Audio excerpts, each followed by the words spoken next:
ক্ষমতাচ্যুত শেখ হাসিনার দেশত্যাগ ভারতের জন্য কী বার্তা?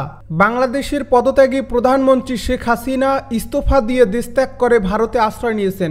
তবে তিনি ভারতের ঠিক কোন জায়গায় অবস্থান করছেন অথবা তিনি সেখানে থাকবেন না তৃতীয় কোনো দেশে যাবেন তা এখনও স্পষ্ট নয়। কিন্তু ইতিমধ্যে বাংলাদেশের সেনাপ্রধান জেনারেল ওয়াকারুজ্জামান রাজনৈতিক দল ও নাগরিক সমাজের সহায়তায় অন্তর্বর্তীকালীন সরকার গঠনের ঘোষণা দিয়েছেন। শেখ হাসিনা ভারতের পরীক্ষিত বন্ধু। টানা প্রায় 16 বছর ক্ষমতায় থাকাকালে প্রতিবেশী বাংলাদেশের সঙ্গে ভারতের সম্পর্ক আরও ঘনিষ্ঠ হয়েছে। তাই শেখ হাসিনার ক্ষমতাচ্যুতি ও দেশত্যাগ ভারতের জন্য বিশেষভাবে গুরুত্বপূর্ণ।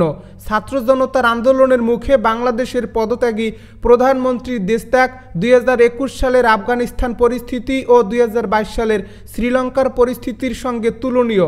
তখন গণ আন্দোলনের মুখে আফগানিস্তানের তৎকালীন প্রেসিডেন্ট আশরাফ গনি ও শ্রীলঙ্কার তৎকালীন প্রেসিডেন্ট গোতাবায়া রাজাপক্ষে দেশত্যাগ করেছিলেন। তবে বাংলাদেশের পরিস্থিতি বিভিন্ন কারণে সম্পূর্ণ ভিন্ন। শেখ হাসিনার দেশত্যাগ বাংলাদেশ, ভারত ও বিশ্বের জন্য কী অর্থ বহন করে তা নিয়ে ইন্ডিয়ান এক্সপ্রেসের অনলাইনে তাৎক্ষণিকভাবে সংক্ষিপ্ত মতামত লিখেছেন শুভজিৎ রায়। তিনি লেখেন, গত মাস থেকে কোটা ব্যবস্থা সংস্কারের দাবিতে বাংলাদেশে বিক্ষোভ শুরু হয়।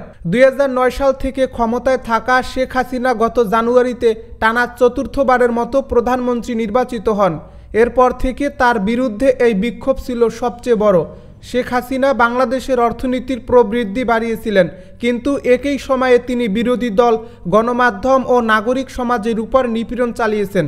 এসব পদক্ষেপের কারণে তিনি অজনপ্রিয় হয়ে পড়েন। তবে তরুণদের রাস্তায় নেমে আসায় হাসিনার বিদায় ঘণ্টা বেজে যায়। এখন শেখ হাসিনার দেশত্যাগ করায় বাংলাদেশের অর্থনীতি চ্যালেঞ্জে পড়বে, কারণ দেশটির অর্থনীতি এখনও করোনার ধাক্কা সামলে উঠতে পারেনি। অথচ আগামী কয়েক বছরের মধ্যে দেশটি উন্নয়নশীল দেশে পরিণত হওয়ার পরিকল্পনা নিয়ে এগোচ্ছিল।